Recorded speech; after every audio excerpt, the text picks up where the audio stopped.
In 1822, the Jewish poet Heinrich Heine wrote, "Where they burn books, they will, in the end, burn human beings too." Over a century later, his books were burned by the Nazis. It is no coincidence that a wave of anti-LGBT rhetoric, legislation, and book bans have preceded a rise in hate crimes against LGBT people. Men like Governor DeSantis of Florida have openly imitated Putin by pushing through anti-LGBT legislation applying in public schools.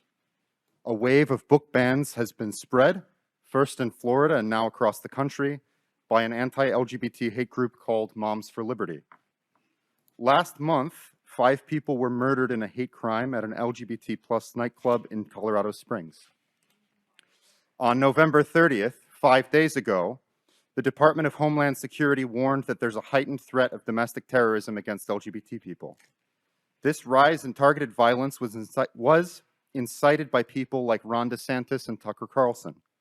Many of the same tropes that fomented that violence were repeated on signs I saw all around me at the October 10th meeting before it was canceled.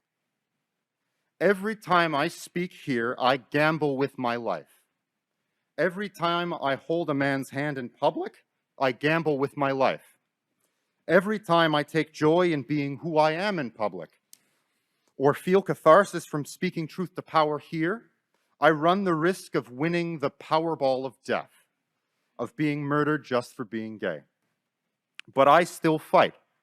I fight for parents who fear their children will be targeted in school if they speak out against book bans. I fight for students who fear what their parents will do to them if they speak out here. I fight for librarians who are being pressured by administrators to just ban something to appease an angry mob. I fight for everyone who no longer feels safe at these meetings because of the moral cowardice of this board. I fight to remind this school board that students first means that the well-being of students comes before parental rights. To all my allies watching from home, help me build an LGBT resource center here in Dearborn. Help me start the first Pride Parade in the city's history. Tell your state legislators to pass protections against censorship. Reach out to the ACLU. If the board won't protect LGBT youth from an angry mob, we'll do it without them.